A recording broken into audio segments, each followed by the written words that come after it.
We're going to start the meeting this morning with Tom Donahue. Tom is the chairperson for the NBT. NBT is Neighbors Better Together. I'd almost like to call it residents, but we've had this name for 3 years, too long to change.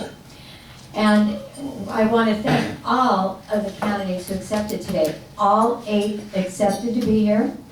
Sean Mill, if you received my email, had a family emergency and had to at the last minute tell me he couldn't make it. But other than that, we're all here, ready to go. Tom is going to introduce himself, and he's going to introduce to you what NBT's purpose is. So Tom, we're ready for you. Thank you, Sharon.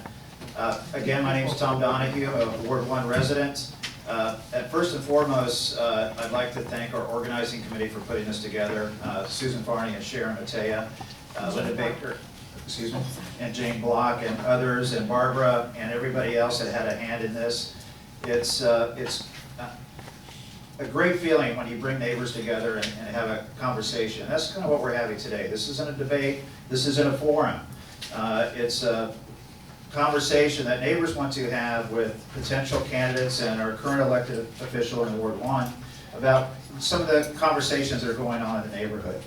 And how can we develop a two-way conversation between our elected representatives, and it's not a ward council person. I think that's a misrepresentation of what you really do. You're really the representative of the ward residents, but you're also the representative citywide of who we are. And NBT, no big deal, neighborhood brain trust, morphing into, let's not get a big head about this, we're just neighbors and we're better together. And you hear that sometimes from Mayor Bailey, that we are better together. And so how we came together is a good story to talk about the community engagement that we'll have in our first presentation. We are all members of different neighborhood organizations. And neighborhood organizations, as you probably know, they start out usually with a problem, whether it's a fence maybe in Alvord, or if it's a homeless situation in downtown, it impacts of a university community on a neighborhood, and those kind of things happen. And you start out with a little bit of anger. But quickly, if that issues become addressed, what are the next steps that neighborhood organizations get involved with? And they start an evolution. They start maybe meeting on a regular basis, connecting, meeting your neighbor on informal events, going to encourage other neighbors to maybe talk to your elected representative, going to city council meeting on issues that affect your neighborhood. And now you're seen as a resource for your city elected officials and a partner in the process of good governance. How we got together as NBT started, and this is no reflection on anybody here, current elected official or anybody, it's just an example to kind of highlight how we came together. And it started with the Brockton restriping project that was way back in 2013. The city was able to find a grant, transportation grant, to put bike lanes in. And they selected Brockton Avenue, which is an arterial road, which means it's very heavily used, and wanted to go out and get this project approved. The normal checklist on a project is we need to have community engagement. So they called the Wood Streets Green Team and said, hey, would you support a bike lane on Brockton Avenue? Now, those of you who are familiar with the Wood Streets Green Team, they're on gardens and all things environmental. That's their focus. It's not like a traditional group that looks at everything. Their focus was on environmental issues. But as a clean option, transportation option, they said, yeah, this would be a good thing. They checked the box off. Then when this came forward, it was said, this is the community supports, this is how it was received. It may not be how it was delivered, but how it was received was, the community supports this bike lane. Well, those of you, I don't know if any of you were here, I don't, Vincent, you weren't here at the time, but it caused a lot of friction between different neighborhood organizations in downtown. And the meeting that Mike helped to broker was an attempt to bring the parties together to have a focused conversation on the bike lane project. but it became very antagonistic. It was very split in it, and it caused a lot of anger, I think, between different residents in the community. It ended up to be a respectful conversation at the end of the day, but what that did, it encouraged the Wood Street Green team to get together and say, we don't want to let this kind of engagement happen again.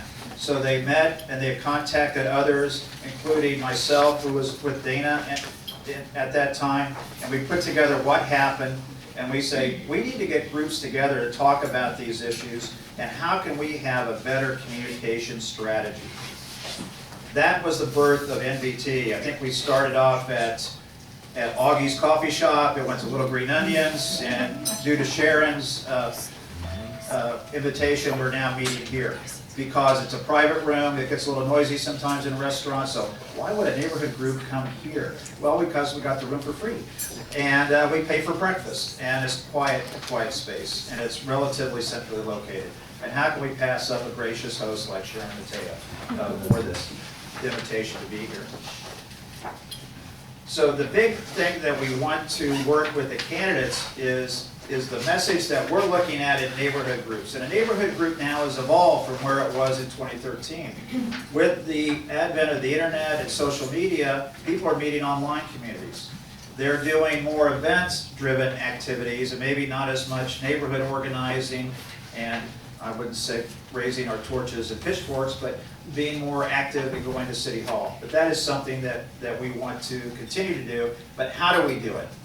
And part of what we discovered when we talked to City Hall and city staff is there was no policy on how to formally engage the community in a constructive manner, where it's a two-way conversation, it's not just a push. So we started to develop with NBT members a concept, which is in your binder, it'll be part of our presentation, to present. Our first person we presented it to was the Community Development Director at that time, Al Zelenka. And it's something that Al embraces, it's part of his DNA. Those of you that went to his TED Talk in 2016 at La Sierra, it was his journey as how he became involved in wanting to be working for city government. And he says, life is not a linear journey. It's this and this, it's back and forth, and you finally reach your destination.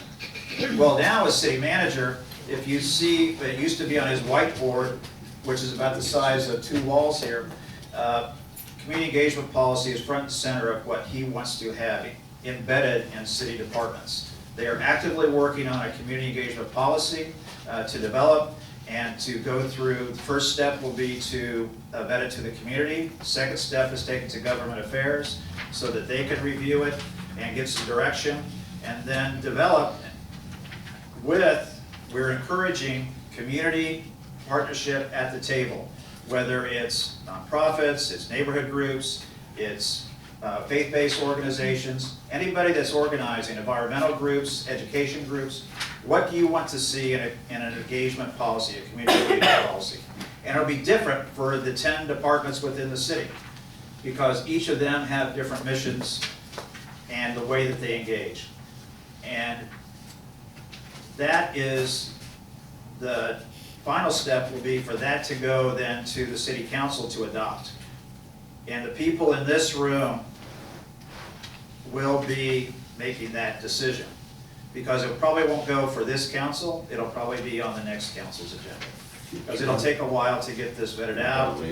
There's a few elections going on, and we want to be respectful to everybody too. So our mission today and ongoing is to have focused neighborhood conversations where we can let you know what's on the mind of our community, but also how we would like to see community engagement look, feel, taste, and be part of the DNA, the culture at City Hall, but also part of the neighborhood DNA, because we have a responsibility to be respectful and informed on this process. So that's what NBT is about. That's what our mission is today, is to have that conversation, to let you know what's on our mind, and to have you as candidates and as an current elected official ask us questions about what the heck you mean by that, or how can we do that, and what are you going to do about that? So think about questions that you would like to ask us as part of the panel. Thank you. Very good. And now I'd like to introduce Susan Farney, who will be our moderator for today.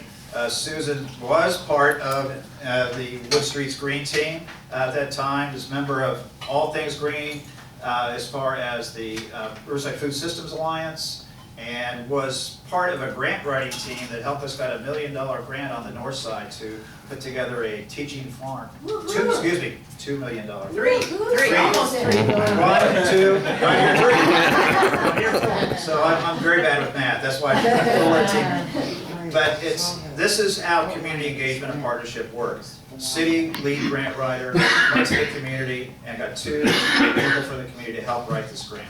That's an example of what we're talking about. Very good. Thank you. Thank you.